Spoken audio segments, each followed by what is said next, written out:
Okay. So it's broadcasting on Facebook and all that stuff, what we're doing now, right?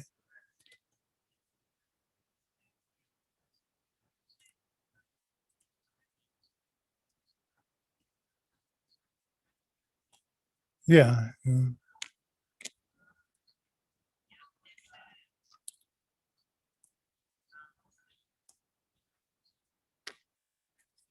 Yeah. Okay. Well, okay. Well, let's see. Let me I just better just cause I guess I won't play any music tonight. So because it's 6:02. So yeah, but yeah, I just won't play my music tonight. Um, okay. I'll figure out what's going on with that. Why it's not showing the music part.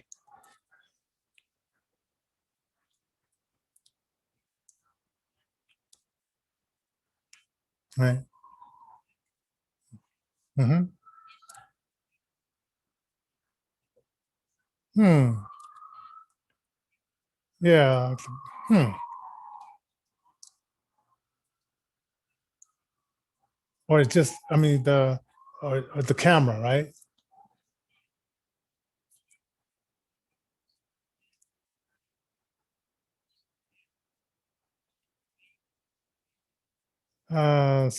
Yeah, studio. Yeah.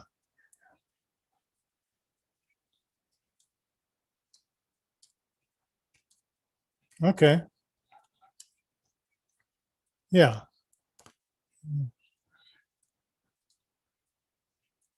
Okay. Okay. So let me see. Hold on for a second. Okay, there it is. Okay. So let me go back to the Zoom.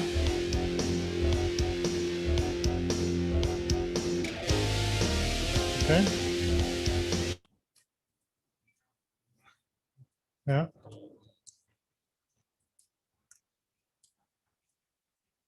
Yeah.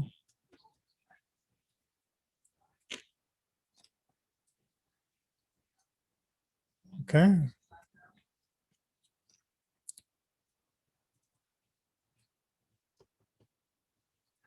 Okay.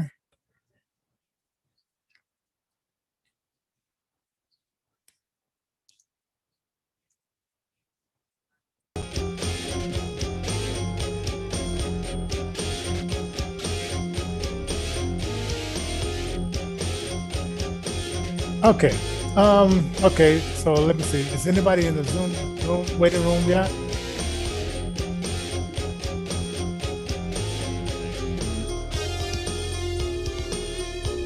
Okay. All right. Okay. I'll go from here. My microphone's open.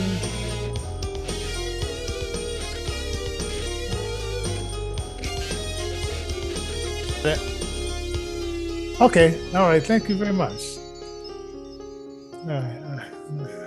All right. Thanks. All right. All right. Okay. Well, ladies and gentlemen, the night is one of those nights. Yeah, that was the pre-show, getting set up for our Zoom show tonight. And I guess Alan either overslept or whatever. And we still have a special guest here tonight. As I was going to talk about this movie, it's an Apple movie. Oh, let me do this. Let me see. Hold on for a second. Let's see. Let me get rid of that. Let's see. I think I already got it. Any videos? Okay. Let me get some of these other things up here. Oh my God. Okay. Let me get my introduction here. Is it running now? Yeah. Hi everybody, this is the Godfather Soul James Brown. I tell you, this business is on. My man is on. Check him out. This is the Godfather Soul James Brown saying stay with it and hit it. All right. Thank you, Mr. Brown. Okay, I don't know if you guys can hear uh, my background stuff. I have been gone for a long time. I thought Alan would continue the show, but that didn't happen. So it is what it is. What it is. Um, I have been in Moscow and in Europe. Well, through Europe, but not really there. For I don't know, last 3 or 4 weeks, so forth. And so now back, we had an interesting time. I didn't gain too much weight. I'm supposed to be like maybe like 150, but I'm really like 206. But it's been a long time since I was 150. I was like in my 30s. But anyway, it is what it is. But uh, so, but it was a good time. We got back. Had a little problem with the airline because they I guess Europe didn't want us to go through there to get back to America. So they canceled that and then rearranged it. And I guess I was supposed to confirm it and all that kind of stuff, but I didn't. So we weren't on the ticket. So it ended up costing money to get back to where we get back to where we belong, right? So, it happened. And it was it was it was pretty good. We oh man, I forgot how to see. Oh yeah, I remember. Okay, I went to see the participants. Okay. So and then for the people who are going to watch this a little bit later, um, you know, never think of the country as the government, because the government is almost very different than the people. The government is interested in power and control, and the people are mostly concerned with living their lives. But you got these dysfunctional people in the government. So whatever you hear about China or Russia or any other country, remember the people just want to have their kids, raise their kids, get them educated, see them grow, have another family, and they just want to live a normal life. And it's the government that really screws up stuff, especially here in America with that bandito Biden asleep at the wheel, eating his ice cream and giving some milk and cookies. Oh man! So I was looking at the what was I saying? The this 1970s movie, and it was I think there was about six episodes or so, maybe 6 or 8 episodes, and then they got into the Angela Davis part, which she's a communist Marxist type of person, and she got involved with the Black Panthers, and when they first started out like feeding. Let's see. Hold on for a second. Okay. All right.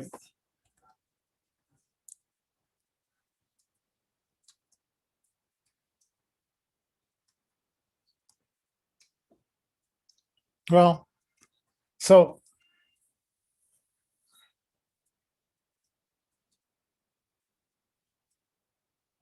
all right. Let me.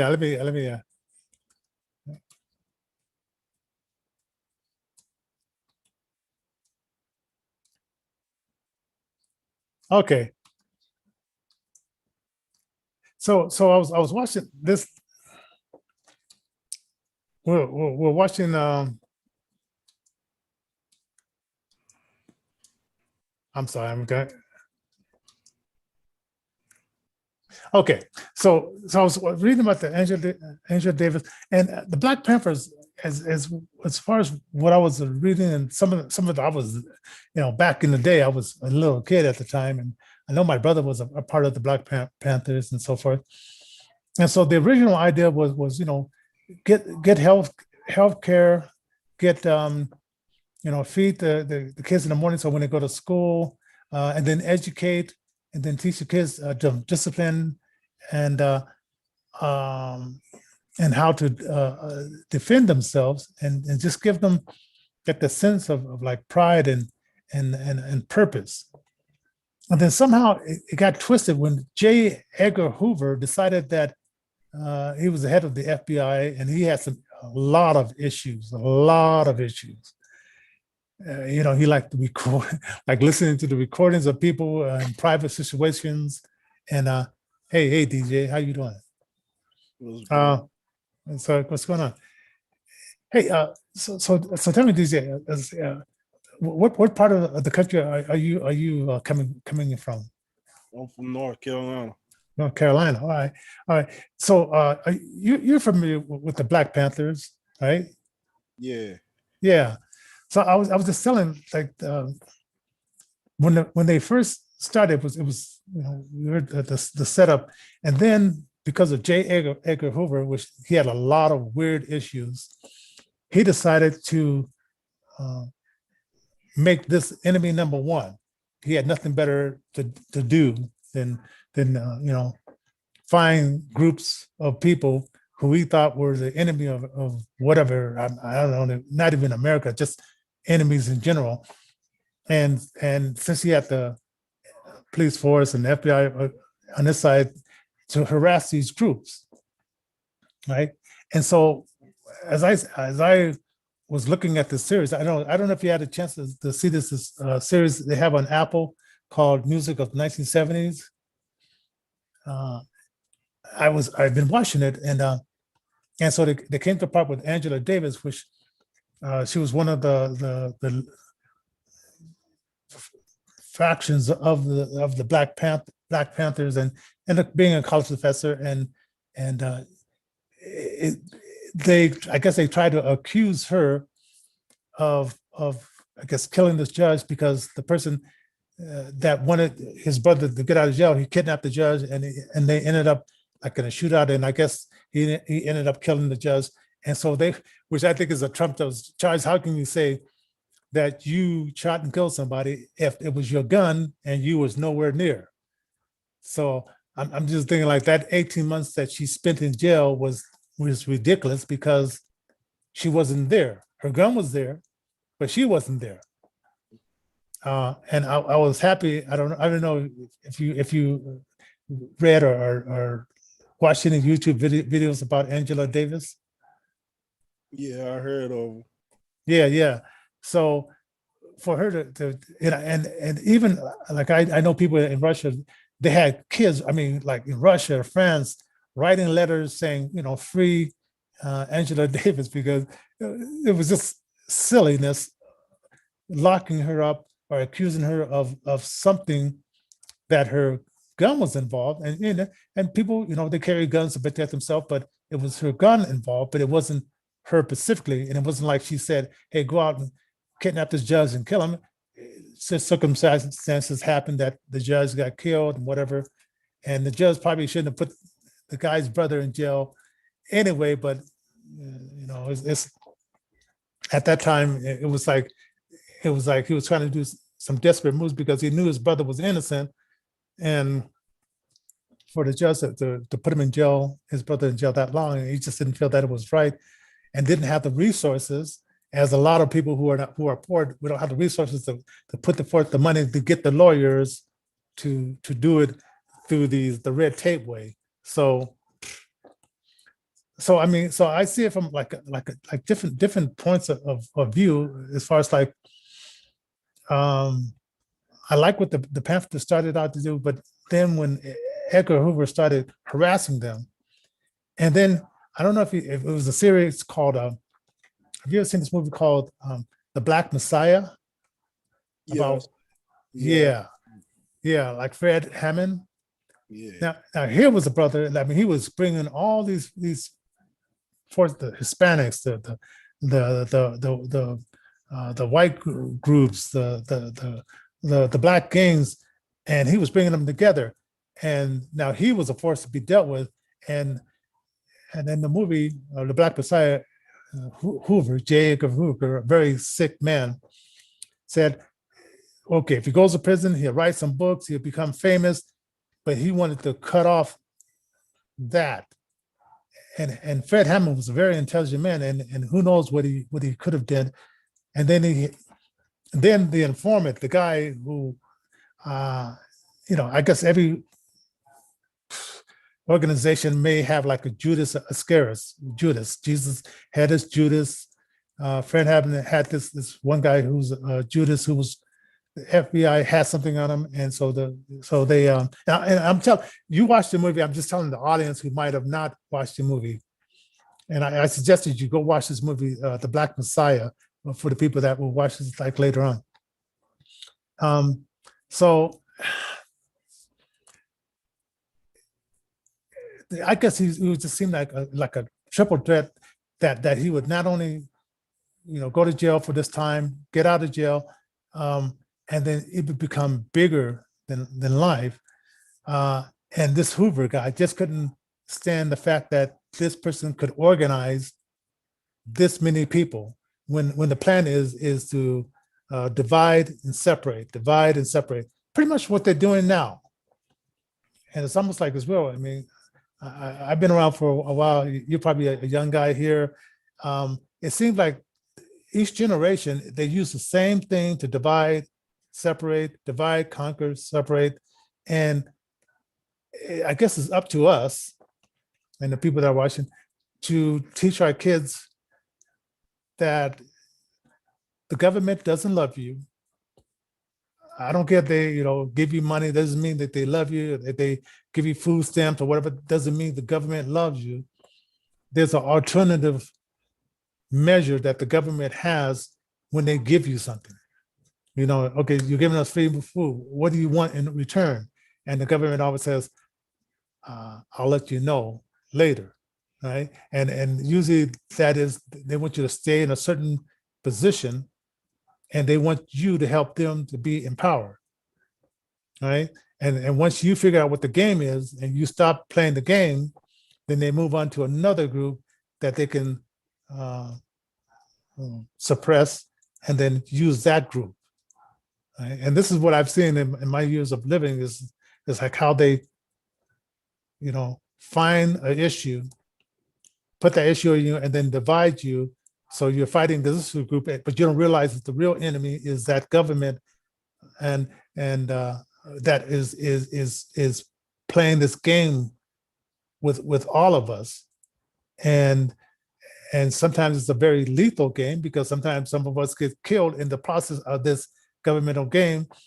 But they say, well, we don't need a wall, but they have walls around their house. We don't need we need to defund the police, but they haven't defunded any of their police, right? that guard them. So they throw out all these stupid things to trap us. And then they give us some distractions. Okay, hey, marijuana, like Colorado is, people are coming here because they want the marijuana. Distraction, alcohol, distraction, bad food that fogs up your brain, distraction. So each generation, if we don't like it's an old saying, each one teach one. If we don't teach each other this, teach each generation, then we have these generations that fall into the trap. And then you see the school system. So they use the school system to indoctrinate us. And I'm thinking like in Los Angeles, I know how it is in North Carolina and in Denver, they have 60%, 70% or more people leaving school, can't read or write, do arithmetic, and they're trying to teach them all these other things that have nothing to do with survival. They don't teach them the skills about how to start their own business. They just teach them how to become factory workers or serve. And there's nothing wrong with that. But they try to stunt your ability to get ahead before you even get a chance to get ahead by putting all these stupid things in there, teaching you all these other things that will not get you ahead in the society. And once again, it's up to, I guess, the parents. And I know sometimes parents are working 2 jobs, trying to make ends meet. So that keeps them distracted from finding out what is going on. So So what has been your experience down there in North Carolina? How's it down there as far as like people being awake or asleep and just going through the motions? Same way here. Everybody, everybody going through the motion. Everybody looking for that government handout. That handout is coming so fast. It's keeping them. It's keeping them distracted. They handout. They loving the handout. Yeah. And now what's going to happen when they cut it off? I mean, because eventually the ride's going to stop, and they're not going to let people get back on, but they're going to get them conditioned to be used to that. And a lot of people they don't know that I'm vision impaired, that I'm totally blind, and so with us, they give us this monthly check, which is like working a part-time job. And some of the blind people, they'll sit at home and just chill, whatever. And then some go to school, some get off the government dole, and then they get a job making more money than what the government will ever give you, because they're just going to give you enough as if you were working a part-time job, once a month. And then then they'll try to make you afraid that if you go above that, then they're going to cut off all your funding, not realizing that you can go further than the government could ever do, just paying you like you're being paid for a part-time job.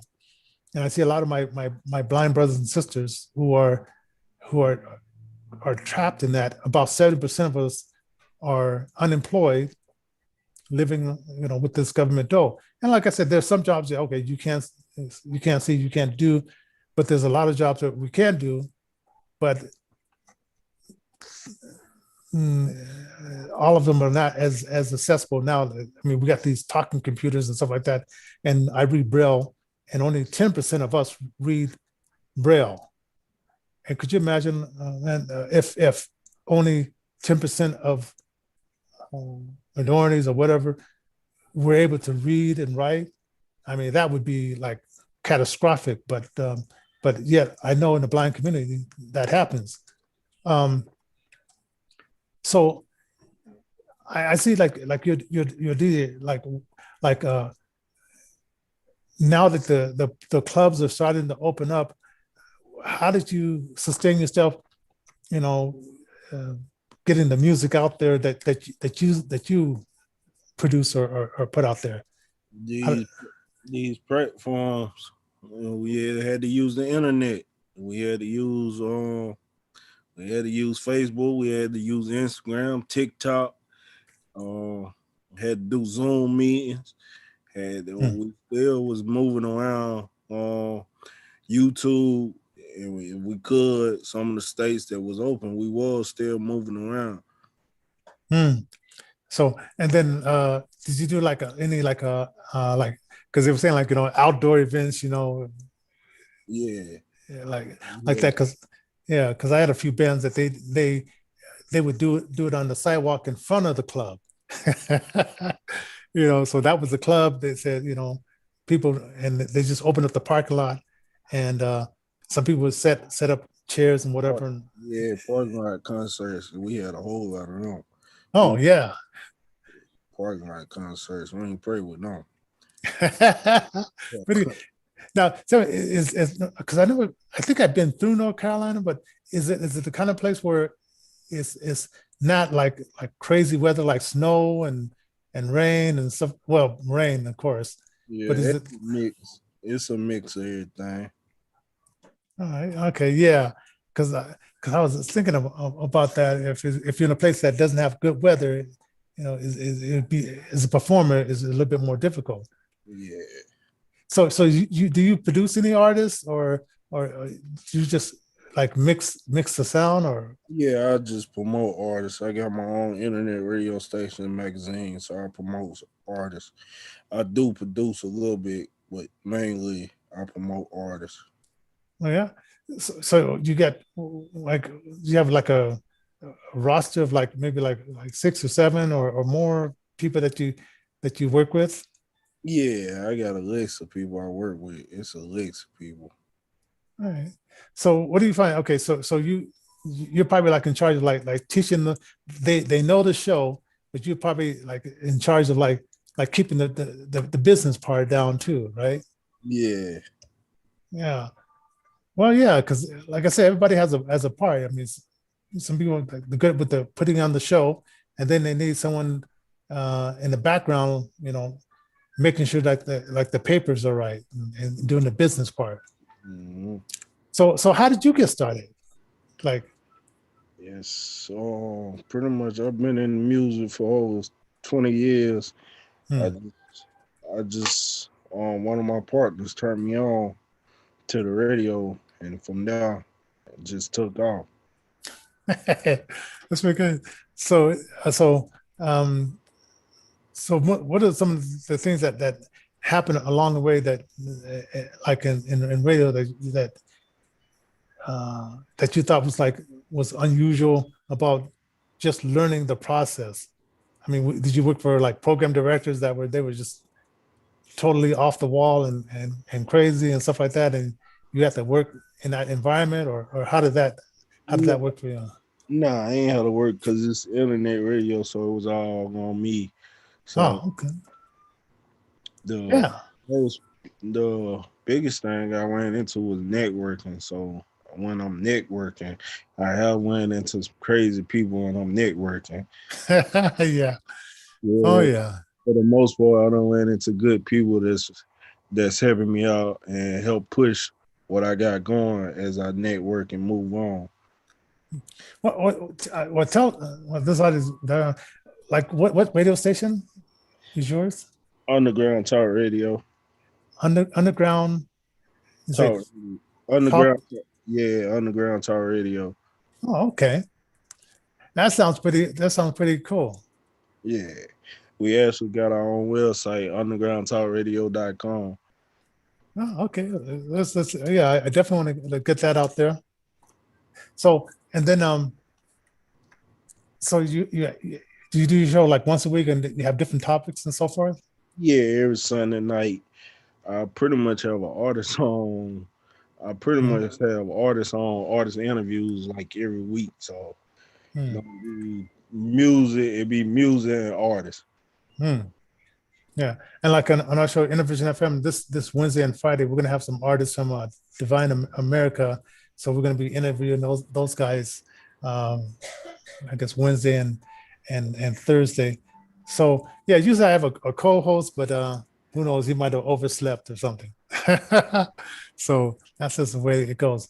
But man, yeah, I appreciate you dropping in, and you know, we just do like a half an hour and then just put it out there, and then a lot of people like watch it afterwards and stuff like that.